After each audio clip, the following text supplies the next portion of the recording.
Bonsoir. Bonsoir Linda, j'étais un peu plus lent dans mon mouvement aujourd'hui. Oui, mais je pensais que vous alliez me laisser vos petites notes. Ouais, J'aurais pu prendre le relais. Ça va? Mohamed, j'ai appris un nouveau mot cette semaine encore, un mot magnifique, un mot qui n'existe pas dans la langue française et qui est en pleine actualité. Ouvrez bien vos oreilles. Ce mot, c'est Jólabókaflóð. Le Jólabókaflóð, c'est ce qu'on appelle en Islande le déluge de livres de Noël. C'est une tradition dans ce pays.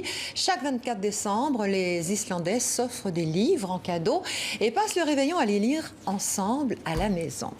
Jólabókaflóð vient de la contraction de trois mots. Jól, Noël, bók, livre, ça ressemble à de l'anglais, hein, et flóð, inondation, déluge.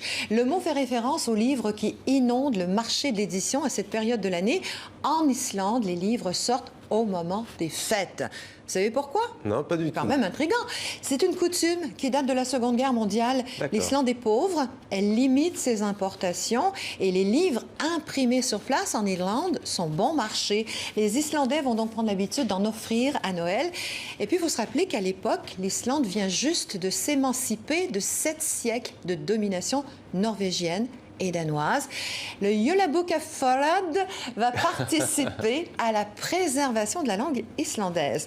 Vous savez, ils ne sont pas nombreux dans le pays. En Islande, un livre, c'est pas pour caler une chaise, hein, ni pour décorer son salon. En Islande, le livre est... contrairement à certains pays, en Islande, le livre est essentiel. Voilà. Comme en Belgique, hein, le deuxième confinement, en Belgique, les librairies sont restées ouvertes pour aider les gens à tenir le coup. Ils ont dit, pour préserver leur santé mentale, on prescrit des livres pour aller mieux. Je vous en ai déjà parlé, c'est la bibliothérapie.